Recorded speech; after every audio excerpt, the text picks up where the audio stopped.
मुझे तो ये बात समझ में नहीं आती है कि भारतीय जनता पार्टी को खुश होना चाहिए इस बात को लेकर के। भारतीय जनता पार्टी जो आरोप लगाती है परिवारवाद का, कम से कम हमारे परिवारवाद को तो खत्म कर रहे हैं वो लोग। इसके लिए उन्हें धन्यवाद देता हूं मैं। कल से हमें आरोप लगा रहे थे। ये काम भारतीय जनता पार्टी कर सकती है। उन्हीं से सवाल पूछिए। समाजवादी पार्टी किसी के घर में लड़ाई नहीं करा सकती। ये आप अपने मनगढ़ंत मत कहिए कि हो सकता तुम ही भारतीय जनता पार्टी के हो। पता करके बताओ ये भारतीय जनता पार्टी के तो नहीं है। हमें इनका मोहल्ले का पूरा एड्रेस देना, हम पता करेंगे वोट हमें कितने मिले वहां।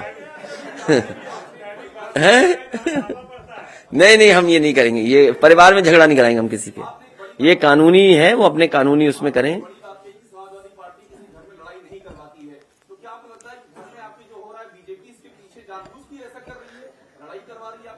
अभी तक आपकी आंख नहीं खुली? कैसे पत्रकार हो आप? आपको तो ये पता ही है।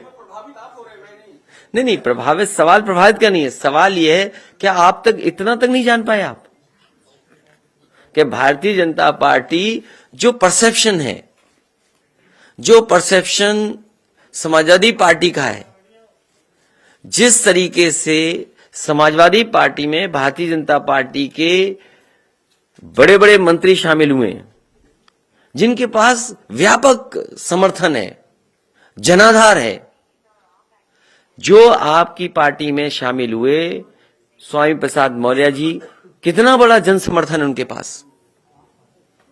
उनके पास जन समर्थन है, उनके साथ लोग हैं। या मंत्री दारा सिंह चौहान शामिल हुए हैं, उनके पास भी समर्थन है। जिस तरीके से समाजवादी पार्टी ने दलों को जोड़ा है, तो जो परसेप्शन है, उस परसेप्शन की लड़ाई में भारतीय जनता पार्टी हार गई। हम लोग आगे हैं, हम अपना मैनिफेस्टो रिलीज कर रहे हैं कि आखिरकार जनता के बीच में जब हम जा रहे हैं तो जनता से हम क्या कहें। आपके ही सामने न जाने कितने बिंदु हम उठा चुके हैं। 300 यूनिट बिजली घरेलू माफ होगी, इसका जवाब भारतीय जनता पार्टी के पास क्या है? भारतीय जनता पार्टी कहने लगी हम बिजली आधा कर देंगे, तो इसका मतलब 4.5 साल तक तुम बिल ज्यादा लेते रहे। 4.5 साल का पैसा वापस करोगे क्या? लैपटॉप डिस्ट्रीब्यूशन होगा। इन्होंने जो टैबलेट दिए हैं उस पर उंगली उठ रही है, प्रश्न लग रहे हैं। समाजवादी सरकार के दिए हुए लैपटॉप आज भी चल रहे हैं। किस स्पेसिफिकेशन के खरीदे गए थे और किस स्पेसिफिकेशन के बांट दिए गए? समाजवादी पेंशन एक ऐतिहासिक फैसला था और डायरेक्ट बैंक के अकाउंट में जाता था। यह व्यवस्था समाजवादियों ने उत्तर प्रदेश में न जाने कब लागू कर दी थी और अब बढ़ा करके उसको 18,000 रुपए किया है। ये कोई छोटा फैसला नहीं है, बड़ा फैसला है। गरीब माता बहनों की मदद के लिए, उनके सम्मान के लिए समाजवादी पेंशन पुनः शुरू होगी। और ये जो पुरानी पेंशन व्यवस्था की बहाली, ये हिस्टोरिकल फैसला है। और उनके लिए जो बुजुर्ग हैं, जो सेवा देते हैं और नौकरी के बाद उनके सम्मान के लिए कम से कम एक ऐसी व्यवस्था है जो जीवन भर उनके साथ रहेगी। आज लाइफ एक्सपेक्टेंसी ज्यादा है, 80 साल 85 साल, लोग 90 साल जी रहे हैं। हम तो 24 साल से पूछते हैं उम्र कितनी 24 साल की? 80 है उनकी।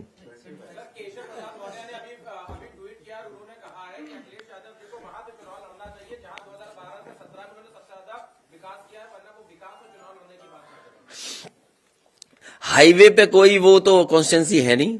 हाईवे पे तो कई कॉन्स्टिट्यूंसी हैं। अगर हम आगरा से लेकर के गाजीपुर तक कॉन्स्टिट्यूंसीज गिने, इतनी कॉन्स्टिट्यूंसी हैं जिसकी आप कल्पना नहीं कर सकते। कहीं भी लड़ जाएंगे समाजवादी पार्टी जीत जाएगी। लेकिन सवाल यह है, ये लोग जाने वाले लोग हैं। ये स्टूल लेकर के रहे, पूरे अपने कार्यकाल 4.5 साल निकाल दिया। 4.5 साल अपमानित हो रहे डिप्टी सीएम, अपमानित हो रहे। अपमानित होने वालों का कोई जवाब नहीं देंगे।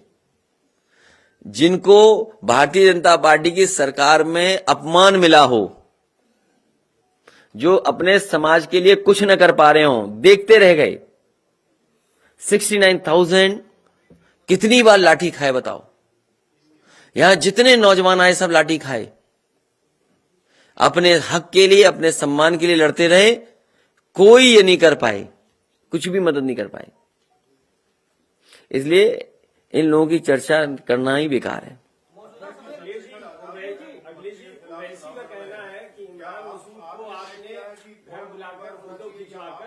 वापस भेज दिया है।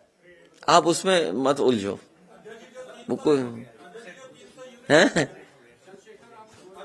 सब ठीक है, सब ठीक हो गया। हाँ, उसमें जो क्राइटेरिया है गरीबी रेखा के नीचे और मध्यम वर्गीय के नीचे, उस क्राइटेरिया में क्या है? वो जब विस्तार से नियम बनेंगे वो दिखाई देंगे, लेकिन 300 यूनिट फ्री मिलेगी बिजली, घरेलू बिजली सबको फ्री, सबको, कोई उसमें कैटेगरी नहीं। अभी क्या घोषणा पत्र का इंतजार नहीं करना चाहते आप? अभी घोषणा पत्र का इंतजार करिए। मैंने पिछली प्रेस कॉन्फ्रेंस में भी कहा था, नौकरी और रोजगार को लेकर के समाजवादी पार्टी विचार कर रही है किस तरीके से नौजवानों को नौकरी और रोजगार मिले।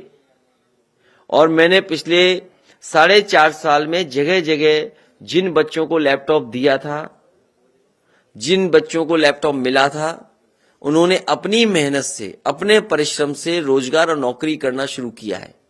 तो जो सरकार लाखों लैपटॉप दे सकती है, 18 लाख से लेकर के 20 लाख तक, तो सोचिए वो नौकरियां कितनी निकल सकती हैं जब आईटी सेक्टर ग्रो कर रहा है।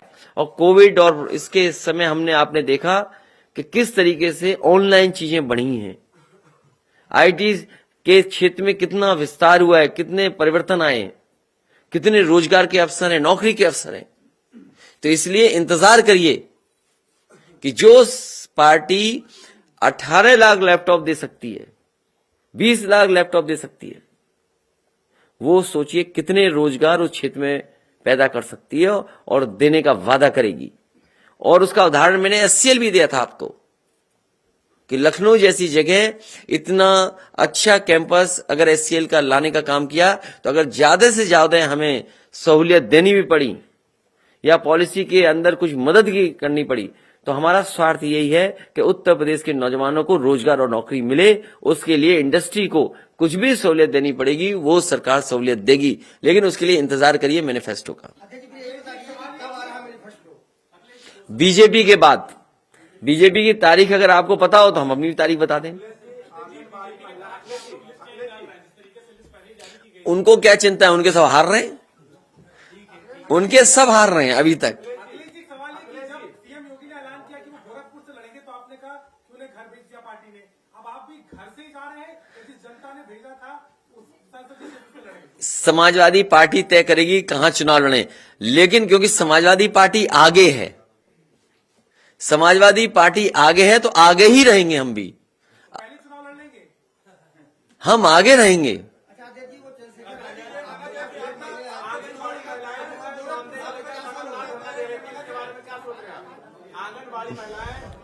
आप मैनिफेस्टो का इंतजार करिए। आंगनवाड़ी वालों के साथ बहुत धोखा किया भारतीय जनता पार्टी ने।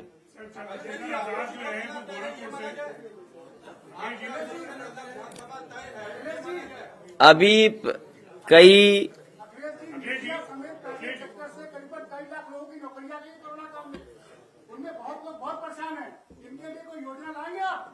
पहले तो हमें और आपको विचार करना चाहिए कि कोरोना ना आए, और दूसरा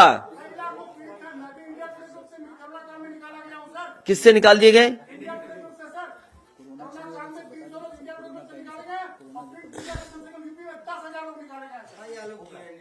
इंडिया टुडे से निकाल दिए गए, और ये सरकार स्वीकार ही नहीं कर रही किसी की नौकरी गई। तो इंडिया टुडे तो चल ही नहीं रही, अब तो केवल डिजिटली चल रही।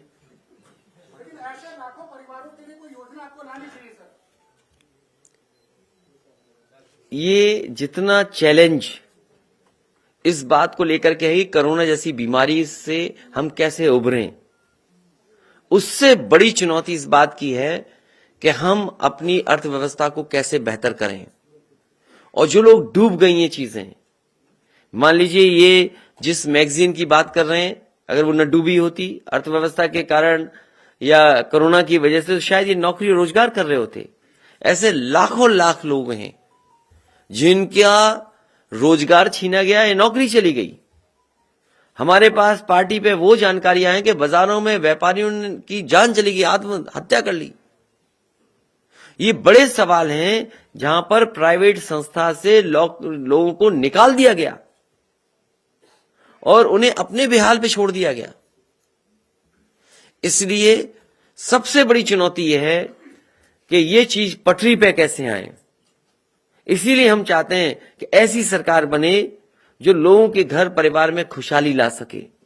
ये सरकार वो है, किसी की गिनती नहीं बता सकती। अगर इस सरकार से पूछा जाए कि कोरोना के समय कितने लोगों की जान चली गई, ये सरकार नहीं आंकड़े देगी। इस सरकार से पूछो कि कितने लोगों के रोजगार छिन गए प्राइवेट सेक्टर में, ये सरकार जवाब देने वाली नहीं है। इस सरकार से पूछो कि कितनी की नौकरी चली गई, नहीं जवाब दे रही। इस सरकार से पूछिए कि कितनी बेटियों के साथ अपमान हुआ, अपमानित की गई, ये सरकार आंकड़े नहीं दे रही। इसलिए प्रोग्रेसिव गवर्नमेंट बनाइए। हम आपको भरोसा दिलाते हैं कि अर्थव्यवस्था को जब पटरी पे ले आएंगे, अर्थव्यवस्था पटरी पे आएगी तो दोबारा खुशहाली उत्तर प्रदेश में और न जाने कितने लोगों के घर परिवार में आएगी। चैनल को सब्सक्राइब करें और घंटी जरूर दबाएं।